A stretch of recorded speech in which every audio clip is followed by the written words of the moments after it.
Stories. अच्छा कर्म बुरा कर्म। हेमा और रीमा दोनों सगी बहनें थीं। हेमा का स्वभाव बहुत अच्छा था। हमेशा दूसरों के काम आना और दूसरों की मदद करना उसे बहुत अच्छा लगता था। वहीं रीमा एकदम उसके विपरीत थी। रीमा को किसी का काम करना बिल्कुल भी अच्छा नहीं लगता था और लोगों की मदद करना तो उसे जैसे फालतू का काम लगता था। वो हमेशा हेमा से कहती रहती थी, हेमा, तू ना जाने किस मिट्टी की बनी है, क्यों लोगों की मदद करती है। आखिर ये लोग हमारी क्या सहायता करते हैं, बिना बात के अपना समय बर्बाद करती है। ऐसा नहीं है दीदी, जब हम लोगों की मदद करते हैं तभी तो वो भी हमारे मुश्किल समय में मदद करते हैं। और ये तो पुरानी कहावत है, जैसा बोओगे वैसा काटोगे। तू अपने विचार अपने पास ही रख। मुझे पता है कोई हमें खाने को नहीं देता, हम मेहनत करते हैं तभी हमारे पास खाने के लिए पैसा और सामान आता है। बिना काम के आज तक हमें किसी ने कुछ भी नहीं दिया, ये तू भी बहुत अच्छे से जानती है। मेरी मान तो तू भी बस अपने आप से मतलब रखा कर, ज्यादा खुश रहेगी। रीमा ये बोलकर वहाँ से चली जाती है। हेमा कुछ सामान लेने के लिए बाहर निकलती है तो वो देखती है कि एक बूढ़ी दादी लकड़ी का बंडल सर पर रखकर जा रही थी। तभी दादी के हाथ से बंडल छूट जाता है। हेमा उनके पास जाती है। अरे दादी, तुम इस उम्र में इतना वजन उठाकर कहाँ जा रही हो? तुम्हें इतना वजन नहीं उठाना चाहिए। क्या बताऊं बेटा, मेरे घर में कोई नहीं है जो मेरी मदद कर सके, इसलिए लकड़ी बेचकर ही अपना गुजारा करती हूँ।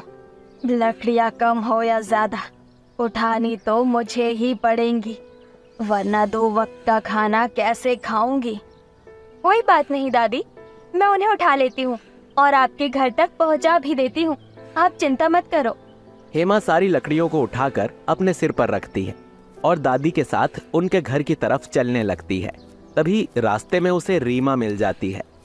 तुझे तो कुछ कहना ही बेकार है, तेरे सामने तो जैसे भैंस के आगे बीन बजाना हो।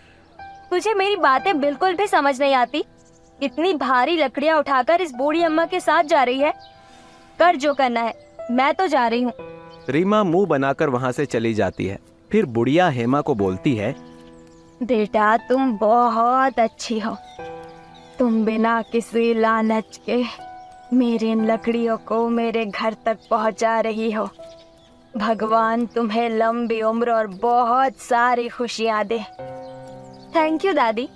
वैसे इसमें लालच क्या करना, जब हम किसी के काम आएंगे तभी तो दूसरे लोग मुसीबत में हमारे काम आ सकेंगे। और इंसान को इंसानियत दिखानी चाहिए, तभी तो ये संसार अच्छा होगा। बेटा तुम सही कह रही हो, काश तेरी बहन भी ऐसी ही होती। तुम दोनों बहन में कितना फर्क है। खैर, मेरा घर आ गया है और अब अंधेरा भी होने वाला है, तुम भी अब अपने घर जाओ। हेमा लकड़ियाँ रखकर वहाँ से चली जाती है और अपने घर आ जाती है। हेमा को देखकर उसकी बहन उसे बोलती है, आ गई मदद करके।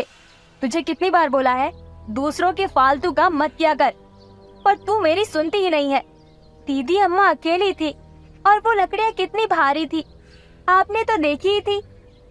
जो भी हो, मैं नहीं चाहती कि मेरी छोटी बहन को कोई तकलीफ हो। पहले मैं भी तेरी तरह सोचती थी, पर वक्त और लोगों ने मुझे सिखा दिया कि मतलबी होना ही सही होता है। दीदी अब कुछ नहीं, जा खाना खाकर सो जा। दोनों बहन खाना खाकर सो जाती हैं। अगले दिन हेमा घर का काम कर रही होती है। तभी उसे एक कुत्ते के रोने की आवाज आती है। ये आवाज तो किसी कुत्ते की लग रही है, लगता है वो किसी मुसीबत में होगा, मुझे चलकर देखना चाहिए। हेमा तुरंत घर से बाहर जाती है और वो इधर उधर देखती है। उसे कहीं भी कुत्ता नजर नहीं आता। आवाज तो आ रही थी मगर कुत्ता दिखाई तो नहीं दे रहा, लगता है चला गया होगा। ऐसा कहकर हेमा घर के अंदर चली आती है। तभी वो देखती है कि उसके घर का फर्श गंदा हो चुका था। निशानों का पीछा करते हुए हेमा देखती है कि एक छोटा सा पपी पर्दे के पीछे छिपकर बैठा था। ये कितना प्यारा पपी है, पर तुम गंदे हो रहे हो। चलो पहले तुम्हें और घर को साफ कर लेती हूँ, वरना दीदी आकर दोनों को डांटेंगी। हेमा जैसे ही पपी को हाथ लगाती है, पपी तेज तेज चिल्लाने लगता है। लगता है ये मुझसे कुछ कहना चाहता है, कहीं इसे कोई तकलीफ तो नहीं। हेमा बड़े प्यार से उसे फिर से उठाने की कोशिश करती है। तभी वो देखती है कि पपी के पैर में चोट लगी हुई थी। अच्छा, इसी चोट के कारण तुम दर्द से चिल्ला रहे थे। चलो, मैं तुम्हें सही कर दूंगी, तुम चिंता मत करो। हेमा के पास पैसे नहीं थे कि वो पपी का इलाज करवा पाए। इसी कारण वो अपनी गुल्लक फोड़ देती है और जो भी पैसे उसमें थे वो सारे पैसे पपी के इलाज में लगा देती है। शाम को रीमा घर आती है तो टूटी गुल्लक को देखकर बोलती है, हेमा, तुमने गुल्लक क्यों तोड़ दी? ऐसी भी क्या जरूरत थी जो तुम्हें गुल्लक तोड़नी पड़ी? तभी हेमा पपी के साथ आती है। दीदी, पहले आप इससे मिलो। ये एक गोला है, मुझे ये सुबह मिला। इसको चोट लग गई थी तो इसी के इलाज में पैसे खर्च हो गए। ये सब सुनकर रीमा गुस्से से बोलती है, अभी तक तू सिर्फ इंसानों की मदद करती थी, अब तूने जानवरों की भी शुरू कर दी। इंसान तो चलो मुश्किल में तेरी मदद भी कर दे, अब ये जानवर भला तेरी मदद कैसे कर सकता है? दीदी, मैंने ऐसा कुछ नहीं सोचा। हाँ, बस मैंने इतना सोचा कि हम इंसान हैं और हमें हमेशा अच्छे कर्म करते रहना चाहिए बिना किसी भेदभाव के। अब क्या बोलूं तुझे, चल जा आराम कर। हेमा अपने पपी का बहुत ध्यान रखती है, उसे बहुत प्यार देती है। पपी भी हेमा से बहुत प्यार करता था। एक दिन दोनों बहन किसी काम से बाहर चली जाती हैं, पर पपी घर पर ही रहता है। इसी बीच उनके घर में चोरी हो जाती है।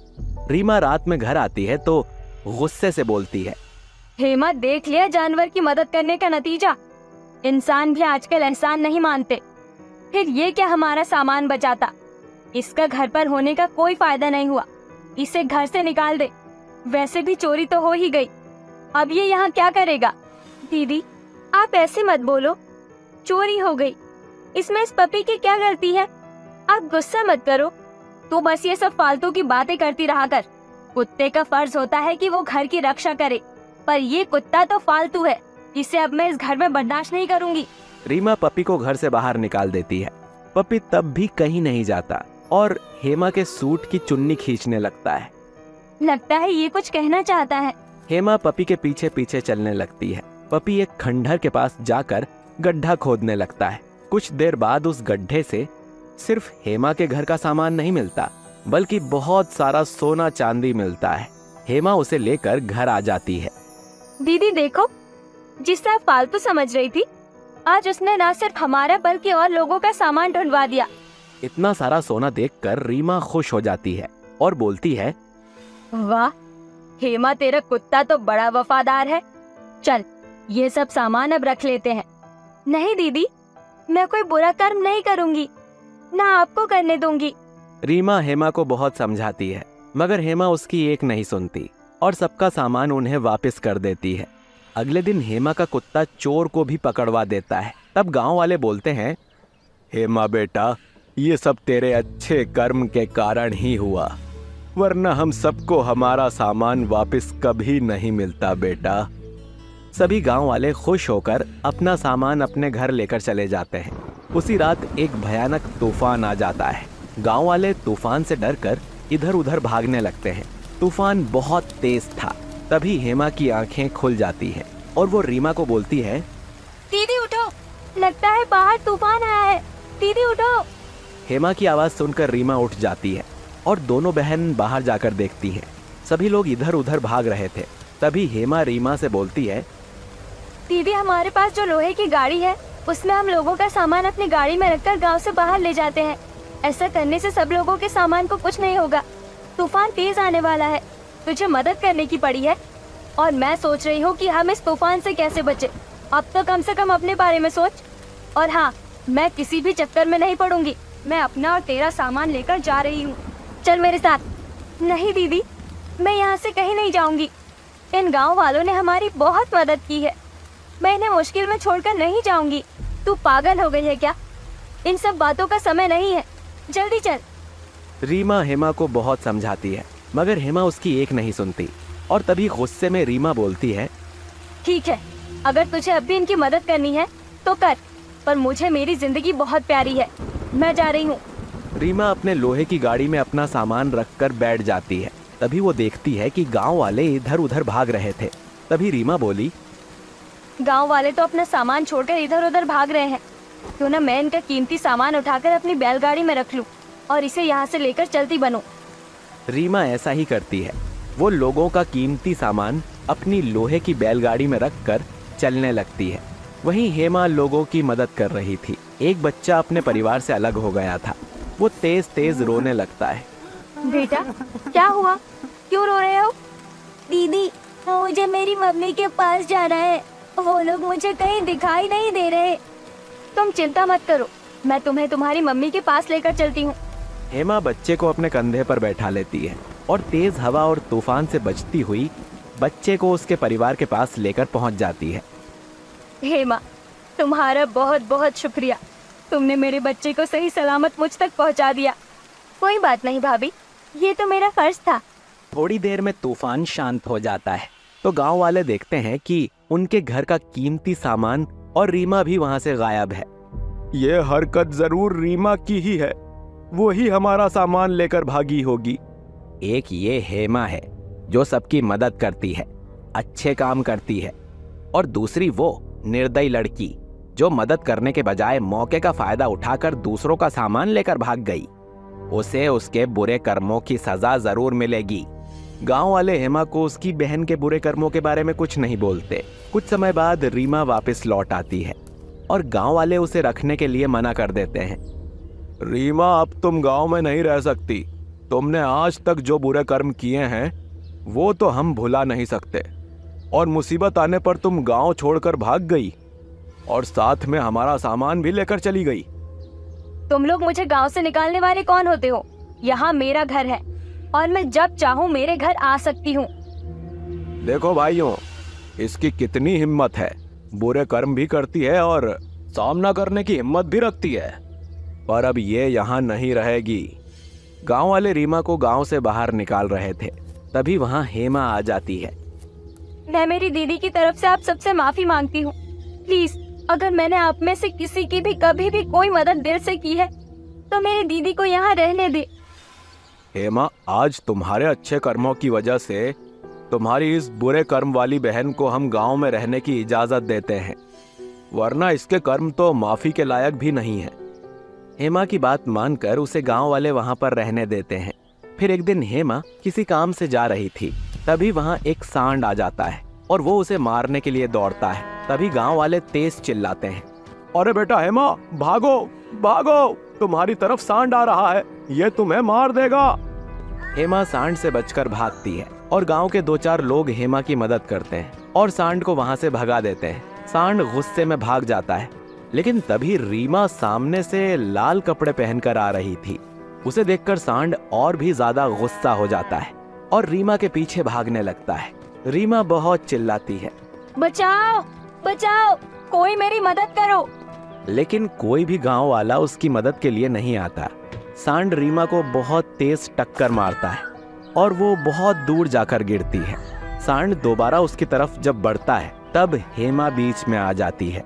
हेमा को देखकर गांव वाले फिर से उसकी मदद करते हैं और सांड को भगा देते हैं। तब हेमा बोलती है, दीदी देखा आपने, जब सांड मेरे पास आया था तो लोग कैसे मेरी मदद के लिए दौड़ पड़े थे, लेकिन आपकी मदद के लिए कोई भी नहीं आया।